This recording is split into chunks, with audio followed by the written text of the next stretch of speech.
Hello, love. Welcome home to Eden. So here we are to talk about something so important.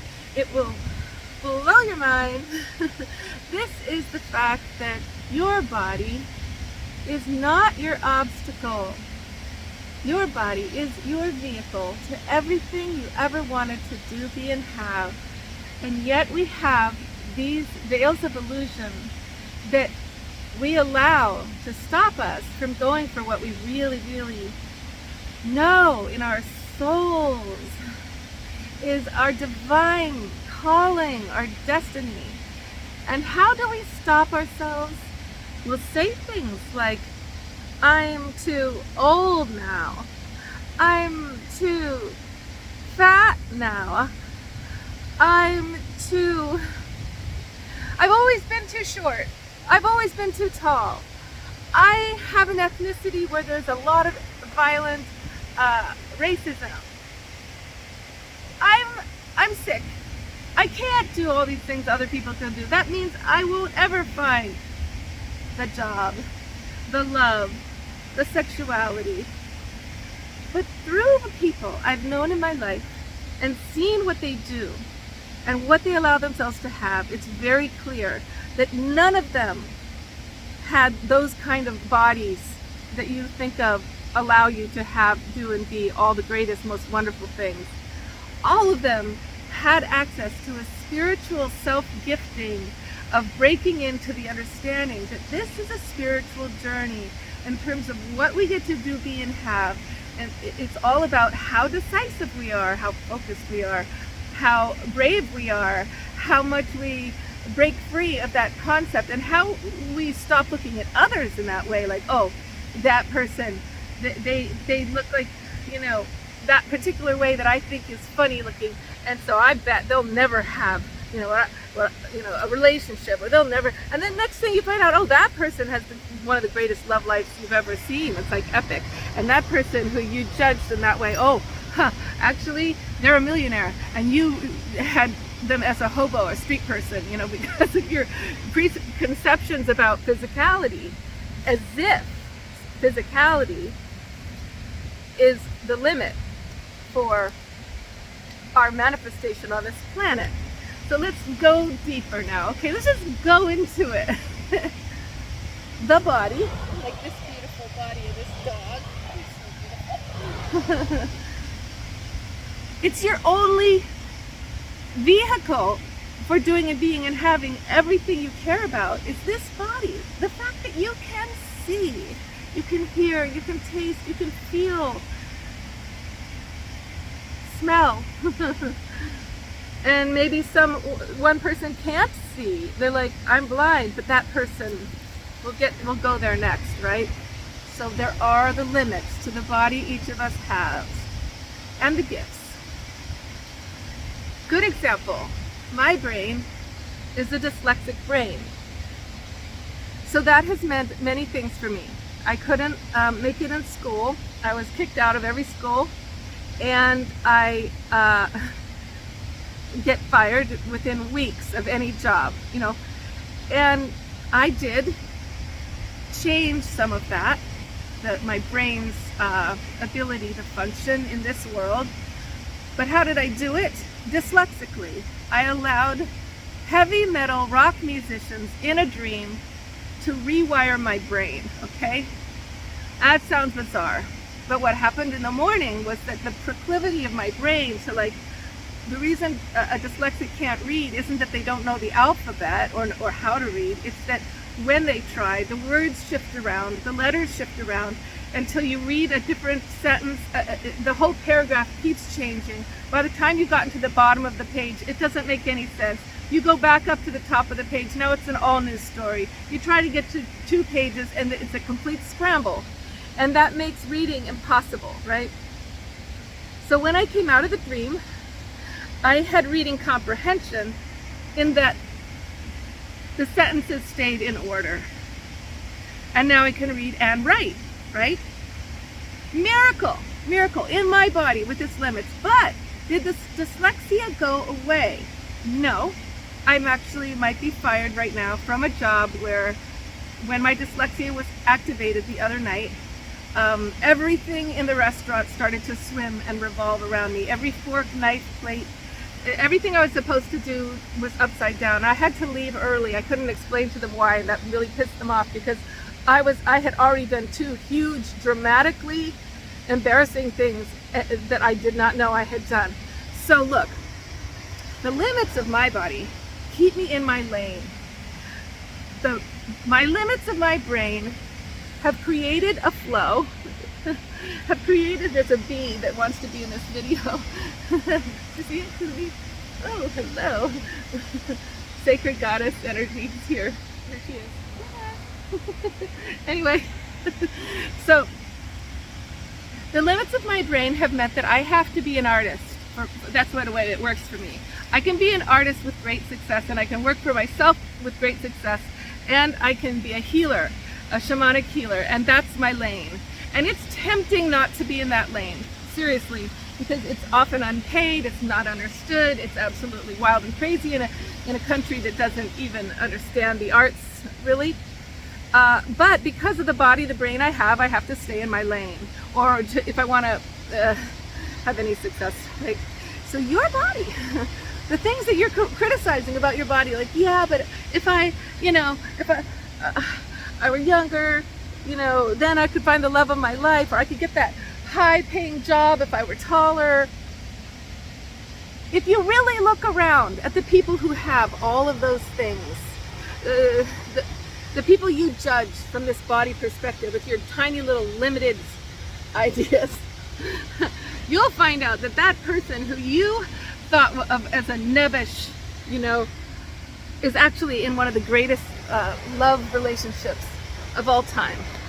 You'll find that the little elfin person who you judged as not that masculine, you'll find they're a millionaire with more talents and more power than any weightlifter. There is nothing, when you look around in the actual world at the people who have and do and be amazing things, none of them have necessarily any of the things that you think a body should be and do and have to be that successful. So a friend of mine says to me, he's like, yeah, but Eve, I went to this retreat and everybody was having cuddle piles and nobody really cuddled me like they used to when I was young, and I would attract that, and now I'm just not as cute anymore. And I'm like, okay, I know, okay, but when you were younger, when you were in those situations, you were putting out a belief in yourself. You were putting out a vibe. You were the life of the party. You were in this fun zone that was all about freedom of expression, and it attracted that. And you think now it's because it's your body, but really now, in the body you're in a self-piteous, Eeyore kind of a glum, nowhere's land that is not attractive. But that's a spiritual issue, not a physical one, okay? So isn't that fun? Isn't that fun to really look at? Can you believe me? Okay. Let's see. I'm trying to figure this out. I got the dog. He's over here. Okay. All right. What more do you need to know? Vanity. So vanity of the body is another issue. That's when it's the opposite of like, I'm not enough, but it's still a spiritual problem, okay? Vanity of the body says, oh, because I have the body in the way, everybody says I should have it to have success and love and career and all this. Now I get to grab it. I get to grab it all because I should while I can, because soon I won't be able to, because it might change, right? Or I'll always be entitled this way because I have the body that is the right body. But then you find, like, you'll be in these time periods of your life where you have that body you said you had to have, but you don't find true love. You don't find the great career. You're struggling more than ever at times. And it's like, even that isn't a guarantee at all. What is the guarantee? There's this thing about the purposes of your soul, okay? The purposes of your soul that you came here to accomplish are supported by the universe. So when a friend of mine recently, he's this guy who has all the typical things of how he's supposed to look as a man, and he's usually made tons of money because he just walks into a place and he looks like the guy that they'll hire, and they do. He's got some skills, but not as many as the other people who walk in, and he's used to getting that kind of privileged treatment, and he's all brokenhearted. But when I ask him, okay, so is that really what you want now? You want one of these corporate jobs? He's like, no, I lost my job because I was brokenhearted, because it was so empty, and I lost my soul. And I'm like, well, what is your mission? He's like, my mission is to live in community. I'm like, no, that's not a mission, that's a desire. What's your mission? Oh, my mission is to, blah, blah, blah. I was like, no, it's not a mission. What's your mission? And he's like, okay, I want to be a healer. I want to help the planet. Okay, that's more like a mission. Although if it's more specific, it's helpful. But so I say to him, so isn't it true that the universe right now, while you have this perfect body and you can have 2 girlfriends, and those 2 girlfriends are making you miserable because you can't focus on any of them and you're losing all your energy, isn't it true that the universe is setting it up so that it won't give you the outer things you're attached to having because of the body that you have, the vanity that you have? It won't give them to you because it's listening to your soul, listening to the higher purposes, deeper purposes of why you came to this planet. And it's about time you get to the real purpose, okay? We don't have that much longer in terms of the midwifing process to the great society that's going on the planet right now. This is it, guys. You got to get to the purpose of your soul, and whatever it is, it's the right purpose, as long as it's the purpose of your soul. It's calling from long ago, from when you were little, your heart. So when you look at that, okay, look at the purpose of the soul thing. So thanks for hanging with me. I'm trying to talk fast because I know you. Okay, so yeah, purposes of the soul. So since you were very little, there were certain things that you called for. You knew you could not change. Like for me, like the 5 arts, they are not separate from each other. They are one thing. I cannot disconnect them. The painting from the theater, from the writing, from the filming, from the dancing, from the musicality. I cannot separate them. They're one thing. They're one orb to me, right? So I've had to, in my lifetime, attempt this great feat of getting each of my art forms up to a higher level, so that at some point, through all of them, I can help you birth the great society that is constantly in the magic of the ritual empowerment of your creative birthing by accessing all of the arts. That's my mission. Here comes the train. What's your soul mission? Your body is the vehicle. Okay, it's the train for everything you came here to do, be, and have. It is not the obstacle. It's not the barrier, and it doesn't have to be any different.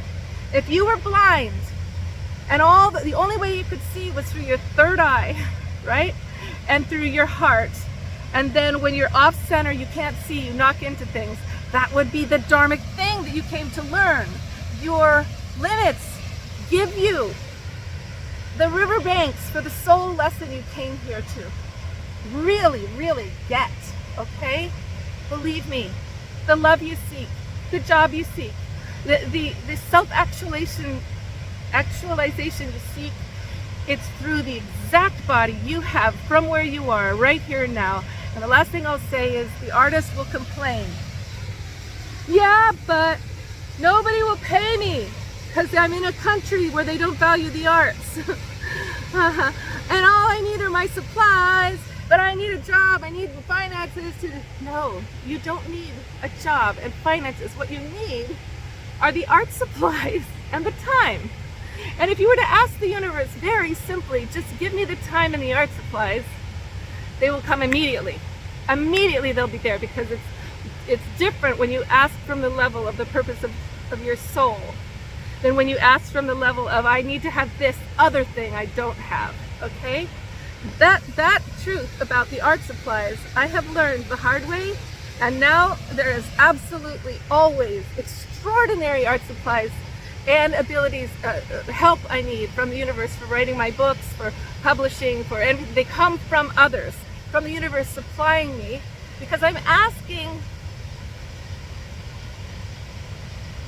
in a way that is not separate from what is here and now and what's available here and now. Oh, I pray this empowers you. I pray that you will stop believing. Yeah, he's great. He's the best guy ever. He's so cool. Look it. All right, film over. Contact me. You're, look at him. Yeah, evesedenarts@gmail.com. Okay, all right. Wait. Say bye. Say bye. Say bye. Okay. Sorry. I get this dog thing. Okay.